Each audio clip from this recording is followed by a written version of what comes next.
بسم اللہ الرحمن الرحیم الحمد للہ رب العالمین وصلی اللہ وسلم علی نبینا خاتم الانبیاء والمرسلین نبینا وسندنا محمد بن عبد اللہ الامین وعلی آلہ واصحابہ الطیبین الطاہرین الی یوم الدین اما بعد۔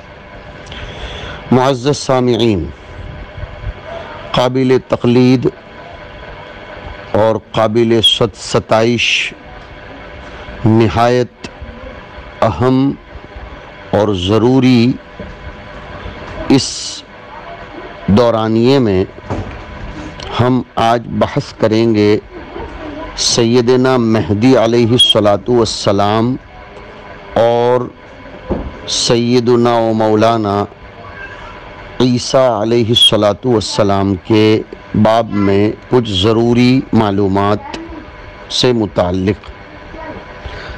آخری زمانے میں فساد پھیلنے جیسے حالات کی وجہ سے مومن نئے دن کی صبح کا انتظار کریں گے جس سے زمین پر پھیلا ہوا اندھیرا ختم ہو جائے گا، تو اس وقت اللہ تعالی محمد ابن عبداللہ حسنی علوی یعنی مہدی علیہ السلام کو ظاہر ہونے کی اجازت دیں گے۔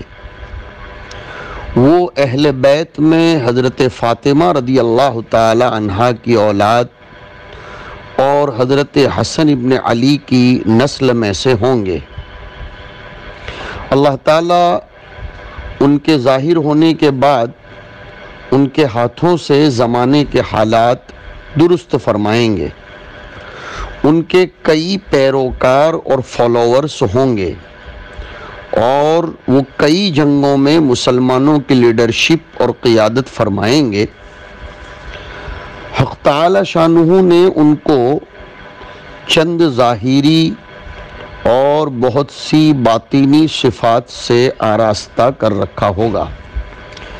ظاہری صفات ان کی یہ ہے کہ وہ کشادہ پیشانی والے ہوں گے، لمبے ناک والے ہوں گے، چپٹی ناک والے نہ ہوں گے، زمین پر عدل و انصاف پھیلائیں گے اور 7 سال تک بادشاہت کریں گے۔ رواہ ابو داؤد۔ رسول اللہ صلی اللہ علیہ وسلم کے ہم نام ہوں گے۔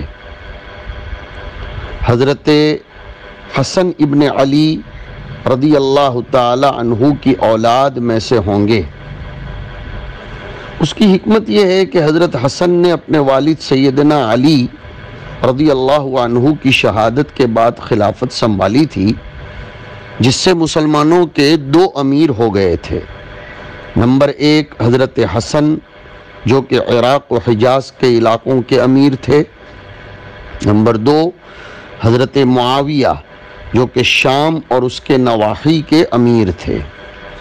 جب حضرت حسن پر امارت کے 6 ماہ گزرے تو انہوں نے اپنی خلافت کو حضرت معاویہ رضی اللہ عنہ کی طرف کسی دنیاوی غرض کے بغیر منتقل کر دی تاکہ مسلمانوں کا اتحاد ایک حاکم پر ہو اور مسلمانوں کو قتل و غارت سے بچا لیا جائے۔ حضرت مہدی علیہ السلام مشرق کی جانب سے ظاہر ہوں گے اور ان کے نکلنے کے وقت کے باب میں آیا ہے کہ آخری زمانے میں جب لوگ پریشان ہوں گے تو خلفاء کی اولاد میں سے 3 بیٹے بیت اللہ کے خزانے پر آپس میں جھگڑا کریں گے۔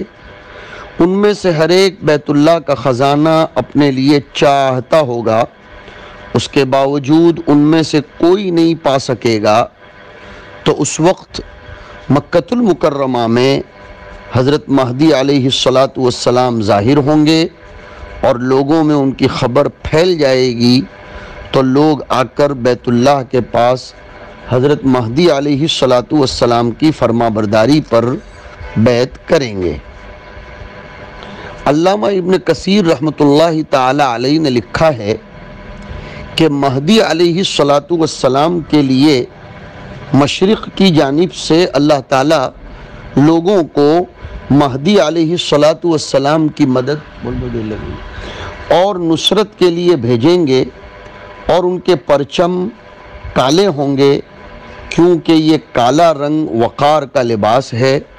رسول اللہ صلی اللہ علیہ وسلم کا پرچم بھی کالا تھا، جس کا نام عقاب تھا، جیسے کہ صاحب النہایہ نے لکھا ہے۔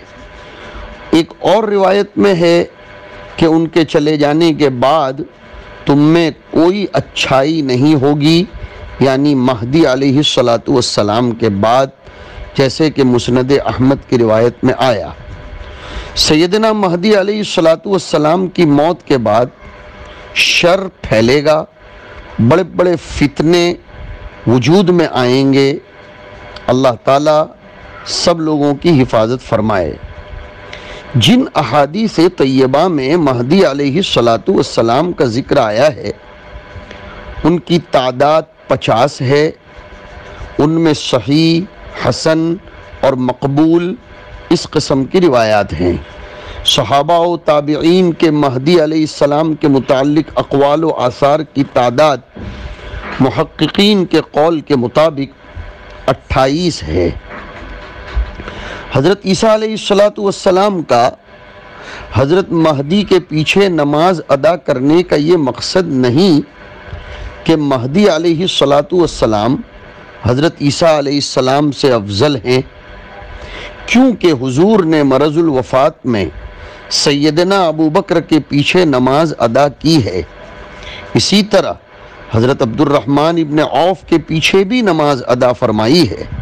تو اسی طرح حضرت عیسیٰ بھی امت محمدیہ کے ایک شخص کے پیچھے نماز پڑھیں گے، تاکہ لوگوں کو معلوم ہو کہ وہ حضور کے دین کے تابع ہیں اور انہی کی شریعت پر عمل کرنے والے ہیں۔ پھر بعد میں مہدی علیہ السلام حضرت عیسیٰ علیہ السلام کے تابع ہوں گے کہ مہدی علیہ السلام حضرت عیسیٰ علیہ السلام کے لشکر میں شامل ہو جائیں گے۔ مہدی علیہ السلام کے متعلق احادیث متواتر ہیں، ان میں کوئی شک نہیں۔ تقریباً 30 صحابہ رضی اللہ عنہم سے مہدی علیہ السلام کے متعلق احادیث روایت کی گئی ہیں، اور علماء اہل سنت اور محققین نے ان احادیث پر تحقیق بھی کی ہے، ان احادیث کو دلیل بنایا ہے، حتیٰ کہ مہدی علیہ السلام کا نکلنا حضرات علماء میں ایسا اتفاقی مسئلہ ہے جو اہل سنت والجماعت کے عقائد میں شامل ہے۔ اب سنیے، جنہوں نے مہدی کا دعویٰ کیا اور لوگوں میں ان کا اعتقاد ہو گیا تھا، ان میں سے چند یہ ہیں۔ نمبر 1، روافض۔ یہ لوگ دعویٰ کرتے ہیں کہ ان کے لیے ایک مہدی ہے، اور وہ اثنا عشریہ یعنی 12 اماموں میں سے آخری امام، جس کا ان کے نزدیک نام ہوگا محمد ابن حسن عسکری، اور ان کے نزدیک یہ شخص حضرت حسن کی اولاد میں سے نہیں بلکہ حضرت حسین رضی اللہ عنہ کی اولاد میں سے ہے۔ نمبر 2، عبداللہ بن سبا نے دعویٰ کیا تھا کہ حضرت علی بن ابی طالب رضی اللہ عنہ ہی مہدی ہیں جن کے ہم منتظر ہیں، اور یہ بھی دعویٰ کیا تھا کہ وہ دنیا پر واپس لوٹ آئیں گے۔ نمبر 3، مختار ابن عبید ثقفی، جو کہ سن 81 میں وفات پا چکا، اس نے دعویٰ کیا تھا کہ وہی مہدی ہے، اور محمد ابن حنفیہ کا نام محمد بن علی بن ابی طالب ہے، اور انہیں ابن حنفیہ اس لیے کہا گیا کہ ان کی والدہ خولہ بنت جعفر بنو حنیفہ کے قبیلے میں سے تھی۔ نمبر 4، فرقہ کیسانیہ، جو کیسان کے متبع تھے، یہ بھی روافض کا فرقہ ہے۔ انہوں نے اپنے امام محمد ابن حنفیہ پر اعتقاد کیا تھا۔ نمبر 6، جنہوں نے مہدیت کا دعویٰ کیا، ان میں سے عبید اللہ ابن میمون قداح ہیں، اس کا سن وفات 1325 ہے۔ نمبر 7، مہدی کا دعویٰ کرنے والوں میں سے ایک محمد ابن عبداللہ بربری ہے، اور نمبر 8 محمد احمد ابن عبداللہ سوڈانی بھی ان لوگوں میں سے ہے جنہوں نے مہدی ہونے کا دعویٰ کیا۔ نمبر 9 محمد ابن عبداللہ القحطانی بھی مہدویت کا جھوٹا دعویٰ کرنے والوں میں سے ہے، جو ریاض سعودی عرب کے علاقے میں ظاہر ہوا۔ اس نے دعویٰ کیا تھا کہ اس نے خواب میں دیکھا کہ میں وہی مہدی ہوں جس کے مسلمان منتظر ہیں، تو بہت سے لوگوں نے اس کی بیعت کی تھی، اور وہ بیت اللہ میں 1400 ہجری بمطابق 1980 پناہ لیے ہوئے تھا، تو اس وقت بڑا فتنہ پھیلا حتیٰ کہ اسے قتل کر دیا گیا۔ اب ہم دیکھتے ہیں کہ مہدی کا جھوٹا دعویٰ کرنے والوں کے ساتھ معاملہ کرنے کے اصول کیا ہیں۔ ہم اس کا رد نہیں کرتے کہ جو مہدی کا دعویٰ کرتا ہے کہ ہم مہدی علیہ السلام کے متعلق احادیث کو جھٹلائیں، ایسا ہرگز نہیں، لیکن ان دونوں باتوں میں فرق جاننا چاہیے۔ مہدی علیہ السلام کے متعلق احادیث کو ماننا کہ یہ سچی ہیں اور ان میں کوئی شک نہیں۔ جب ہم کسی کو مانتے ہیں کہ یہ مہدی ہے، کیونکہ حضور نے اس بات کو بغیر اصول بتائے ہوئے نہیں چھوڑا، بلکہ حضور نے کچھ ایسی علامات بتائی ہیں جن سے ہمیں واضح طور پر پتہ چلتا ہے کہ فلاں مہدی ہے۔ ان علامات میں سے یہ ہے، خوب توجہ سے سنیں گے، جناب نبی کریم صلی اللہ علیہ وسلم نے کچھ علامات واضح طور پر بتائی۔ نمبر 1، مہدی لوگوں کو اپنی طرف خود دعوت نہیں دیں گے، نہ ہی ان کو بیعت کرنے کے لیے بلائیں گے، بلکہ لوگ زبردستی ان کی بیعت کریں گے۔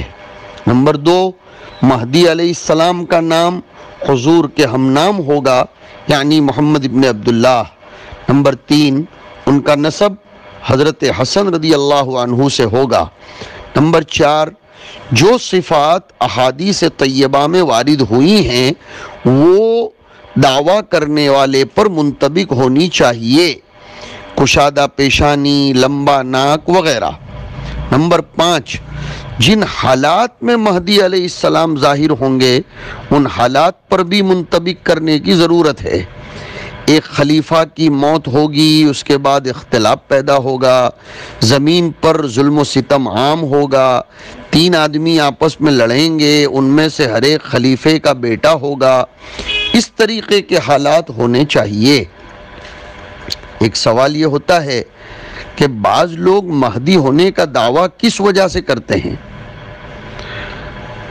سمجھ میں یہ آتا ہے کہ جن لوگوں نے مہدی ہونے کا دعویٰ کیا، بعض نے شہرت و حکومت چاہی تھی جس کے لیے انہوں نے مہدی ہونے کا جھوٹا دعویٰ کیا، جبکہ ان پر مہدی کی صفات میں سے کوئی بھی صفت منطبق نہیں آتی۔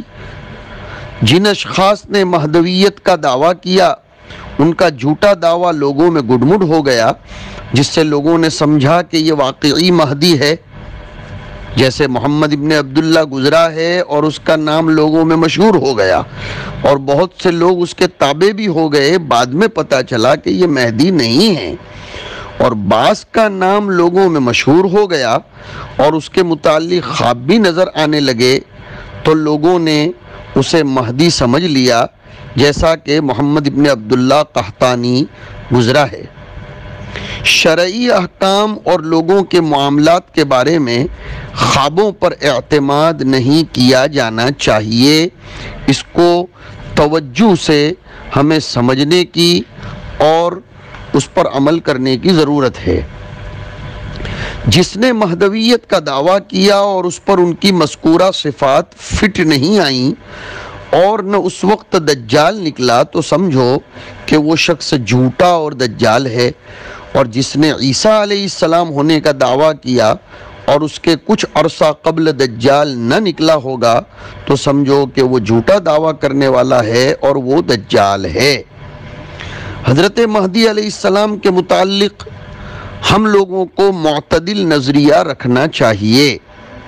اہل سنت والجماعت کے نزدیک مہدی علیہ الصلاۃ والسلام چاہے وہ مسلمانوں کے بڑے اماموں میں سے ہیں جو زمین پر عدل و انصاف پھیلائیں گے، مگر پھر بھی وہ انبیاء کی طرح معصوم نہیں ہیں۔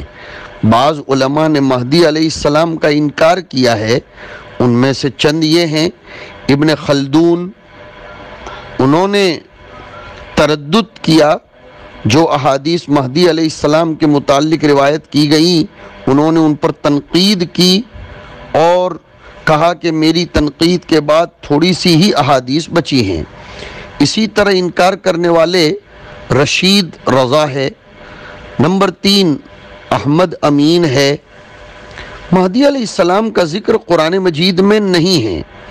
اگر ان کا ظہور ثابت ہوتا تو اللہ تعالیٰ قرآن مجید میں ان کا ذکر فرماتے؟ یہ سوال کسی کو ہو سکتا ہے۔